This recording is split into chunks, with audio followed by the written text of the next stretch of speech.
बहुजन सौरभ, बहुजनांच्या सामाजिक व सांस्कृतिक चळवळीचे मुखपत्र. नमस्कार, जय भीम. दैनिक बहुजन सौरभ युट्यूब चॅनल मध्ये सर्वांचं स्वागत.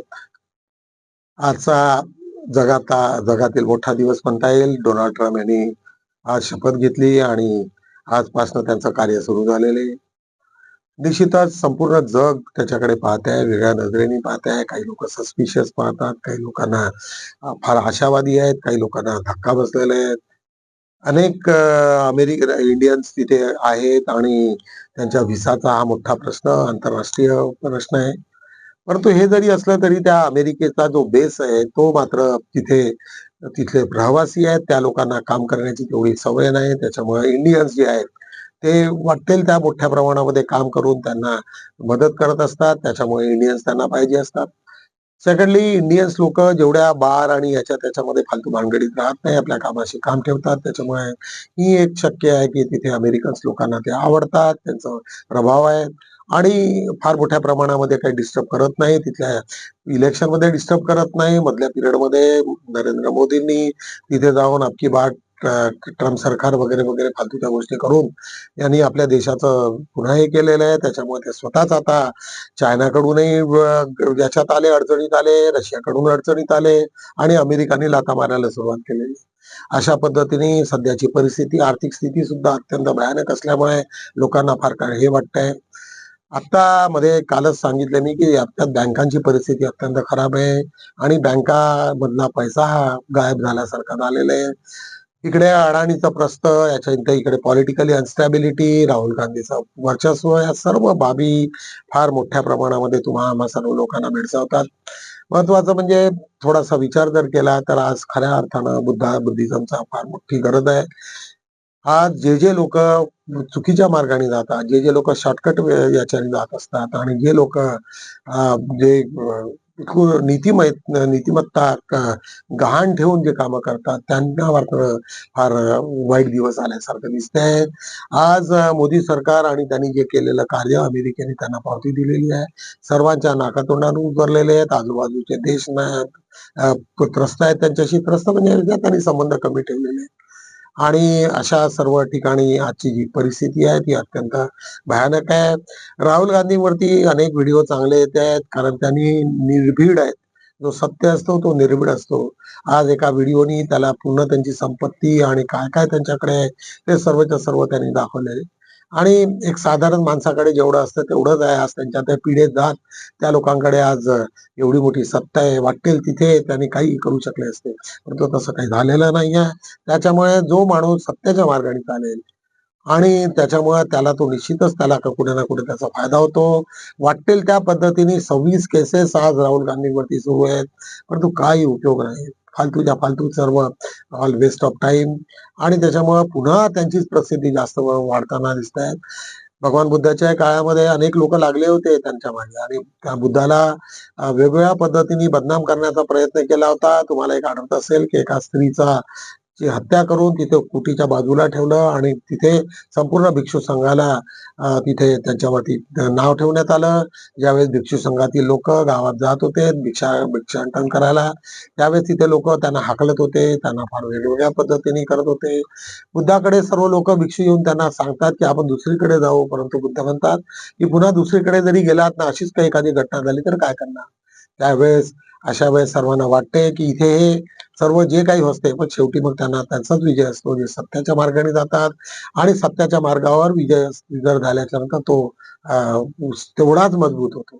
त्याच्यामुळे तुम्हा सर्व लोकांनी लक्षात ठेवायला पाहिजे की आज जे पद्धतीने आपण वागतो आहोत, इव्हन रिपब्लिकन पार्टी म्हणा की आपण आंबेडकराईट लोक, बुद्धिस्ट लोक जे वागतोय ते खऱ्या अर्थानं महत्वाचं आहे. आपण अनेक लोक आपले आता निर्व्यसनी व्हायच्या मार्गावर आहेत, सर्व नाहीये, पण अनेक लोक त्यांना विचार करतात की आता आपण या सर्व गोष्टीपासून विचार करायला दूर झालो पाहिजे. असा हा आजचा होता. एक हेमंत बिस्वा यांनी एक पुन्हा राहुल गांधींना देशद्रोहाच्या एका आरोपाखाली FIR केलेला आहे आणि तो FIR झाल्याच्या नंतर काय आता खूप सारे FIR रोजच सुरू असतात. त्याच्यामुळे ते पुन्हा कुठून तरी हायकोर्टातनं स्टे घेतील, सुप्रीम कोर्टातनं स्टे घेतील. अशा पद्धतीने आज आम्ही बाहेरच्या गोष्टींबद्दल चर्चा केलेली आहे. दैनिक बहुजन सौरभचा आजचा सोमवार दिवस, आज 20 जानेवारी 2025 महाकुंभ मेळाव्यात भीषण अग्नितांडव झालेले. एक सिलेंडर फुटलं आणि त्याच्यामुळे एका सिलेंडर पासून अनेक सिलेंडर फुटल्यामुळे तिथे बॉम्बस्फोट सारखा हे होत असतो. कारण जिथे जिथे सिलेंडरचा स्फोट होतो फार मोठा भयानक असतो. सिलेंडर असे आकाशात उडताना दिसतात आणि फार भयानक त्याची परिस्थिती असते. तेच जर एखादं काहीतरी चुकून झालं असतं तर पुन्हा एखादी ब्लेम एखाद्या मुस्लिम लोकांवरती लागला असता. परंतु तिथे सिलेंडर फुटल्याचं त्यांच्या लक्षात आल्यामुळे ते कुणाकडे आता हे करता आलं नाही त्यांना. बिहारमधील जातीनिहाय सर्वेक्षण, जनतेची फसवणूक ज्या पद्धतीने बिहार सरकारने तिथे जाती निहाय जनता केलेली आहे ती अत्यंत चुकीची आणि ती बदनाम करणारी येते, असं प्रतिपादन आज राहुल गांधीने केलं. त्याच्यामुळे तिथली जी सत्ता आहे तर ती सत्ताला फार मोठा धक्का बसण्याची, नितीश बाबूंना मोठा झटका बसण्याची हे आहे. आणि त्याच्यात फार मोठ्या प्रमाणामध्ये राहुल गांधीचा फॉलोअर्स आहेत, मोठ्या प्रमाणाने जनता त्यांच्याकडे अट्रॅक्ट होताना दिसत आहेत. आज त्याच्याच खाली समाजाच्या सर्व थरामधून पश्चिम बंगाल सरकारवर सातत्याने दबाव येताना दिसत आहेत. तिथे अनेक गोष्टी ज्या डॉक्टरच्या याच्या मर्डरमध्ये आणि बलात्काराच्या याच्यामध्ये ज्या घटना झालेल्या आहेत त्याच्यामुळे तिची फार मोठ्या प्रमाणामध्ये हालत खराब झालेली आहे. याच्याच खालची एक बातमी आहे, ही देशाच्या गृहमंत्र्यासाठी शरमेची बाब. ठाकरे गटाचा हल्लाबोल, ज्यावेळेस त्यांनी सांगतात की इथून वेस्ट बेंगालच्या बांगलादेशमधून लोक येतात आणि हल्ले करतात, ही जबाबदारी कोणाची आहे? नरेंद्र मोदीची आहे, अमित शहाची आहे. ते काय करतात? ते गृहमंत्री आहेत. त्यांनी सर्वांचं विश्लेषण हे करावं. जे जे लोक बांगलादेशी आहेत त्यांचे आय कार्ड तिने शोधायला पाहिजे. अशा पद्धतीचे ते आलेले. त्याच्यामुळे ठाकरे गटाचा मोठा हल्लाबोल सरकारवरती आहे, केंद्र सरकारवरती. राज्यात गारठा वाढणार, नागपूर 10 अंश सेल्सिअस वर आलेलं आहे. त्याच्यामुळे 2-3 दिवसात नागपूरला फार मोठे वातावरण निर्माण झालेलं आहे. बिना परवाना वृक्षतोड ऊर्जा कंपनीला दंड बसण्यात आलेला आहे. साकोली सांगलीची बातमी आहे. आता कोणालाही झाडं तोडताना पहिले सरकारची परमिशन घेणं गरजेचं आहे. बरंही आहे. त्याच्यामुळे फार मोठ्या प्रमाणामध्ये वृक्षारोपण झालेले आहे. देशात 4 वर्षात सायबर गुन्हेगारी 4 पटीने वाढलेली आहे. आता बँकेतनं टोटल 1,0457 कोटी रुपये लंपास करण्यात आलेले आहे आणि सरकार हातावर हात धरून बसलेली आहे. आमच्याही सोबत अनेक घटना झालेल्या आहेत, आमच्या जवळच्या लोकांकडे आहे, परंतु कोणी कोणाकडे हे देत दाखवत नाही. आणि त्याच्यामध्ये सर्व आरबीआय पासून सर्व लोक सामील आहेत. इव्हन आरबीआयला सांगितलं की अशा अशा झालेल्या आहेत, इव्हन त्यांच्याकडे जरी केस टाकली तर ते फेटाळून लावतात. अशा अनेक घटना आल्या. त्याच्यामुळे संपूर्ण देशच आणि शासकीय यंत्रणाच त्याच्यामध्ये सामील आहे. त्याच्यामुळे सांगणं फार अवघड आहे. हे म्हणणंही चुकीचं राहील की हे नाही की त्याच्यामध्ये माझ्याकडे 1-2 केसेस आहेत. इव्हन सायबर याच्यामध्ये आम्ही ओम्बड्समॅन बँकेच्या ओम्बड्समॅनकडे, आरबीआयच्या ओम्बड्समॅनकडे केसेस असताना त्यांनी एक्सपर्टी डिसिजन लावलं विदाऊट नोटीस. अशा अशा काही घटना झाल्याचं आमच्या समोर आलेलं आहे. आज 4 वर्षी बघूया आंबेडकरी चळवळ यशस्वी करण्यासाठी एकनिष्ठ व समर्पित कार्यकर्त्यांची एकत्र यावे, अरुण गाडे यांचं प्रतिपादन आहे. एक उगवते एक लिडरशिप त्यांनी हातात घेतलेली आहे. कर्मचाऱ्यांचे संघटनेचे ते नेते आहेत. आज भारतात अजूनही सामाजिक आणि आर्थिक विषमता आहे.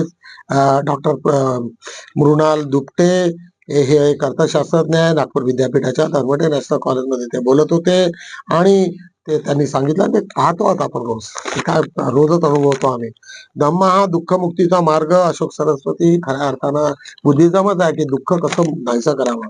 चित्रपट महोत्सवासाठी ऑनलाईन नोंदणी प्रक्रिया सुरू झालेली आहे. अनेक लोकांनी तिथे नोंदणी केल्याची बातमी आलेली आहे. पहिल्यांदा नागपुरात मोठं एक कार्यक्रम होतो आहे. मामासाहेब सरदार यांची 87वी जयंती व कार्यक्रमाचा सन्मान. नागपूर इथे लॉंग मार्चचे प्रणेते होते रिपब्लिकन पार्टीचे, त्यावेळेचे मोठे एक मामासाहेब सरदारांचं मोठं नाव. आज लग्नात नकार, उच्च न्यायालयाचा निर्णय. अनेक पोरी लिव्ह-इन मध्ये राहतात आणि नंतर मुलगा किंवा मुलीनी जर त्याला नकार दिला तर मग ते कोर्टाचा हे करतात. सांगली येथे राष्ट्रसंत साहित्य समाज विचारकृती संमेलन. चंद्रपूरची बातमी आहे. एक केडीके-सीई चे बांधकाम व्यवस्थापनावरील करिअर मार्गदर्शन वर तज्ञ व्याख्यान झालेले आहे. इथे एक मोठी कार्यशाळा झाली नागपूरला बांधकाम या विषयावरती. आणि नागपूर विद्यापीठाच्या ह्या कुलगुरू तिथे उपस्थित होत्या. आज स्वतंत्र ग्राम पंचायत अधिकारी युनियनचे दुसरे राज्यस्तरीय अधिवेशन. नागपूर इथली बातमी आहे, जिथे जिथे प्रमोशनच्या बाबतीतला विषय आणि अनेक ठराव त्यांनी तिथे पारित करून घेतलेले आहेत. आता सरकार काय किती त्यांना महत्व देते हे वेळच सांगेल. आजचा अग्रलेख अत्यंत महत्वाचा आहे. चीनची घुसखोरी कधी थांबणार? ज्या पद्धतीने भारत सरकार घाबरून त्याच्याकडे आज वाट बघते, आता ते तर पुन्हा घुसणारच आहे. वाटेल तसे असे व्हिडिओ आलेले भयानक की त्यांनी किती मोठी जागा ऑक्युपाय केलेली आहे. आजचं टायटल आहे, चांगला गुरु यशाचे दरवाजे उघडून देऊ शकतो, पण त्यातून यशाच्या दिशेने जाण्यासाठी स्वतःलाच चालावे लागते. यश मिळण्यासाठी स्वतः चालल्याशिवाय काही होत नाही. मूल्याधिष्ठित राजकारणासाठी पुन्हा एकदा रिपब्लिकन संकल्पनेची गरज, नितांत गरज आहे. आज ज्या पद्धतीने राहुल गांधी, मल्लिकार्जुन खरगे जे कामं करतायत ते काय करतायत? त्याच्यापेक्षा अजून वेगळं काय आपण करणार आहोत? अनेक प्रश्न आहेत. त्यांचा जो विचार आहे त्यांनी त्या पद्धतीने पूर्ण इतिहास सांगणारा लेख जयंत इंगळे यांचा आहे, तोही वाचनीय आहे. स्टार्टअप इंडिया इकॉनॉमिस्टला प्रोत्साहन, आज आज यांचा प्रवीण बागडे यांचा लेख. आज त्याच्या शेजारी ईव्हीएमची चर्चा बंद करण्यामध्ये सरकार यशस्वी ठरलेली आहे. ज्या पद्धतीने ही चर्चा सुरू झाली होती आणि काँग्रेस एकटे पडले होते आणि सर्वांनी आपापल्या पाय काढले, त्याच्या सर्वात पहिलं महत्वाचं पाय जर कोणी काढला असेल तर ममता बॅनर्जींनी, त्याच्यानंतर शरद पवारांनी काढलं आणि अशा पद्धतीने काँग्रेसची हवा त्यांनी टाईट केलेली आहे. सर्व अडाणीचं राजकारण आणि त्याच्यामुळे निश्चितच आज एवढा मोठा इश्यू त्यांनी संपवला. आज देवधर्म न मानणाऱ्या देशांची प्रगती, जे देव धर्मच मानत नाही त्यांची आज प्रगती जी पाहिली तर अनेक देश आहेत की ज्यांना नो रिलिजन आणि त्यांची प्रगती फार मोठी आहे. त्याच्यामध्ये प्राथमिकता Poland, Russia, Portuguese, England, Japan, Denmark, Norway, स्टीवन आणि चीनमध्ये सुद्धा नाही, अशा अनेक देश आहेत. आज चीनवरती बघूया. आता टायटल आहे, संकटे टाळणे माणसाच्या हाती नसते, पण संकटाला सामना करणे त्याच्या हातात असते. संकट येतच असतात, सामना करावाच लागेल. घे कवेत आसमंत, हा एक सुंदरशी एक स्टोरी, एक ज्या स्त्रियांच्या ज्या पद्धतीने आहे. आता पायदळ म्हणून तुम्ही आता पायातली वस्तू म्हणून स्त्रियाकडे पाहण्याचा दृष्टिकोन बंद झालेला आहे आणि त्याचं श्रेय सर्वच आपल्या महापुरुषाला जाते. चैताली बरगट हिचा हा लेख अत्यंत महत्वाचा आहे. सावित्रीबाई फुलेंना आपण स्पेशली त्याच्याबद्दल अभिनंदन करायला पाहिजे. महात्मा ज्योतिबा फुलेंना अभिनंदन करायला पाहिजे. भारतात ज्येष्ठ नागरिक असणे हा काही गुन्हा आहे का?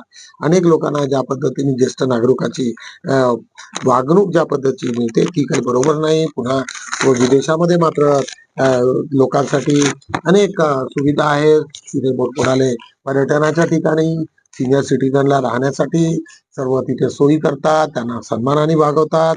आज त्याच्याच खाली साहित्यिकांच्या महाराष्ट्रात संत साहित्याची चोरी, खेदाची बाब.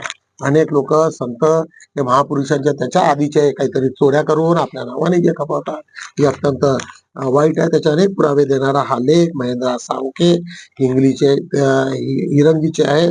त्यांचा हा अत्यंत चांगला एक लेख आहे. एक जितेंद्र घाटके यांचा हा सुद्धा एक लेख अत्यंत वाचनीय आहे. आणि मी बसलो पुन्हा वेताळाच्या पाठीवर लटकून, आज एक सुंदरशी कथा त्यांनी ती सांगितली आणि त्या कथेतनं खूप सारे सार तुम्हाला लावता येईल. फार मोठी स्टोरी आहे ती, वाचायला तुम्हाला निश्चितच आवडेल. आज 1 बेडरूम फ्लॅट एका मुलीचं स्वप्न होतं, आईवडिलांचं स्वप्न होतं की मी एक तिथे मोठी अमेरिकेला जागा मिळेल. त्याच्यानंतर ते सर्व काही तिच्या हाती मिळाल्याच्या नंतर पैसे किती कमवायचे आणि कोणासाठी, तिच्यासमोर प्रश्न निर्माण होतो की हा पैसा मी कोणासाठी कमवायचा आणि काय होईल, त्यांनी काय फायदा होईल. 1 बेडरूमच आमच्यासाठी एक ठीक असे हा सुंदरशी स्टोरी तुम्हाला वाचनीय आहे. अशा रीतीने आम्ही दैनिक बौद्ध सौरभचा आढावा घेतलेला आहे. बंधूंनो, आम्ही आता त्याच्यामध्ये पुन्हा आपली एक 2-4 दिवसात आपली वेबसाईट तयार होईल, ई पेपर तयार होतील आणि माझा विचार सुद्धा आहे की संपूर्ण महाराष्ट्राचे पेपर नागपूरहून निघतील. शक्य जर झालं तर आम्ही मधले ट्रायल आता हिंदी पेपर सुद्धा घेणार आहोत आणि हिंदी पेपर जर सुरुवात झाली तर निश्चितच त्याचा परिणाम सुद्धा फार मोठा होईल आणि हिंदी बेल्टमध्ये आम्ही फार मोठ्या प्रमाणात त्याच्यात जाऊ. आमच्याकडे फार मोठ्या संगीतकार आहेत, चांगले गायक आहेत, चांगले गायक आहेत आणि त्यांचाही आम्ही मदत घेतो आहोत. आणि कशा पद्धतीने आमचा पुन्हा व्हिडिओ जास्तीत जास्त लोकांपर्यंत कसे पोहोचतील आणि त्याचा इफेक्टिव्ह कसे राहतील याच्या शोधात आम्ही आहोत. निश्चितच तुमच्याकडे काही कल्पना असतील तर तुम्ही मला फोन करा. भेटूया आपण. तोपर्यंत जय भीम.